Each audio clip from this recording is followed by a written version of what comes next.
Good morning. आज हम बात करेंगे स्टेप 5 और स्टेप 6 की। सूक्ष्म पाठ योजना तैयार करना, ये स्टेप नंबर 5। सूक्ष्म पाठ योजना तैयार करना किस आधार पर, ये हमने स्टेप नंबर 3 और 4 में देखा था कि आदर्श पाठ के प्रस्तुतिकरण के बाद उसका हम समालोचना करते हैं। मतलब किसी यदि हमारे प्राध्यापक ने आपके सामने आदर्श पाठ प्रस्तुत किया है तो जो स्टूडेंट टीचर हैं वो उसका फीडबैक देते हैं, उसका विश्लेषण करते हैं। तो इतनी जब प्रोसेस समझ में आ जाती है तो फिर इसके बाद जो हमारे स्टूडेंट टीचर हैं उनको एक माइक्रो टीचिंग का प्लान बनाना पड़ता है। तो वो 5वां स्टेप है सूक्ष्म पाठ योजना तैयार करना। तो ये जो हम प्लान तैयार करते हैं या स्टूडेंट टीचर जो प्लान तैयार करता है उसमें किसकी मदद ली जा सकती है। जैसे कि आप प्राध्यापकों से परामर्श करके अपना प्लान बना सकते हैं, या फिर आप शिक्षा प्रशिक्षण पर उपलब्ध सामग्री और पुस्तकों का अध्ययन कर सकते हैं, लाइब्रेरी में हो या कहीं और, आप कहीं और से व्यवस्था कर सकें। तो इन दोनों का अध्ययन करते हुए आप अपनी पाठ्य योजना तैयार कर सकते हैं। अर्थात जो स्टेप 5 है वो पाठ्य योजना तैयार करना।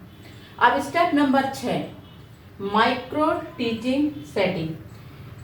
माइक्रो टीचिंग सेटिंग से क्या तात्पर्य है, अर्थात जब अपना ये लेसन प्लान बना रहे हैं तो इसको ध्यान में रख के बनाएं कि हमारा जो प्लान है वो कितने मिनट का है।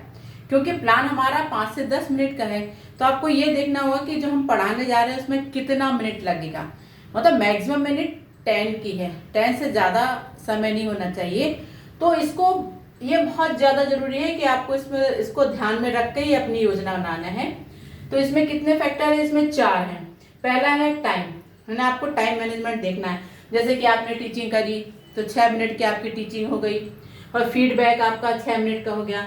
मतलब फीडबैक तो उतने ही मिनट का चलेगा जितने मिनट आप लेसन प्लान पढ़ा रहे हैं। यदि आपने 6 मिनट पढ़ाया तो 6 मिनट की आपकी फीडबैक चलेगी। यदि आपका लेसन प्लान 10 मिनट का है तो 10 मिनट उसका फीडबैक चलेगा।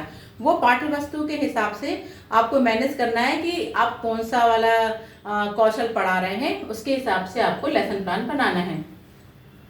तो टीचिंग आपकी 6 मिनट की, फीडबैक आपका 6 मिनट का, फिर रीप्लान मतलब फिर से आपको पढ़ाना है तो उसके लिए 12 मिनट का समय दिया गया है क्योंकि लेसन प्लान बनाने में टाइम लगेगा।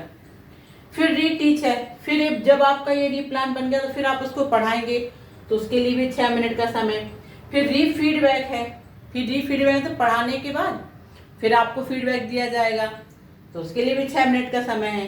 यदि हम ये टोटल टाइम काउंट करें तो 36 मिनट। मतलब एक माइक्रो टीचिंग के प्लान को पूरा होने के लिए 36 मिनट का समय लगता है।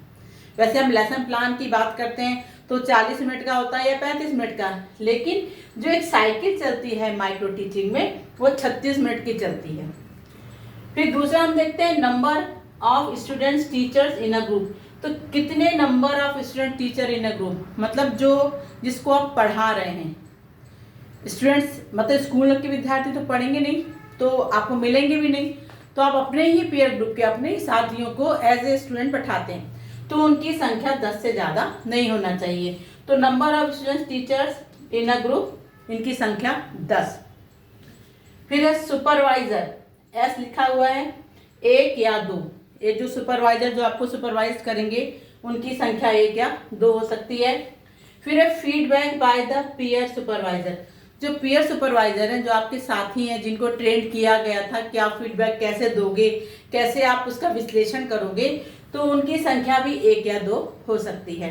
तो इस प्रकार जो 5वां है सूक्ष्म पाठ योजना तैयार करना, 6वां है माइक्रो टीचिंग सेटिंग्स। तो मुझे उम्मीद है कि आपको ये दोनों स्टेप समझ में आ गए होंगे और इससे आपको मदद मिलेगी। यदि आपको इससे कुछ मदद मिली हो तो मेरे इस वीडियो को आप लाइक कीजिए, मेरे चैनल को सब्सक्राइब कीजिए। आपके इस प्रयास से मुझे और वीडियो अपलोड करने का मोटिवेशन मिलेगा और मैं मिलती हूँ आपसे अगले वीडियो में। थैंक यू, धन्यवाद।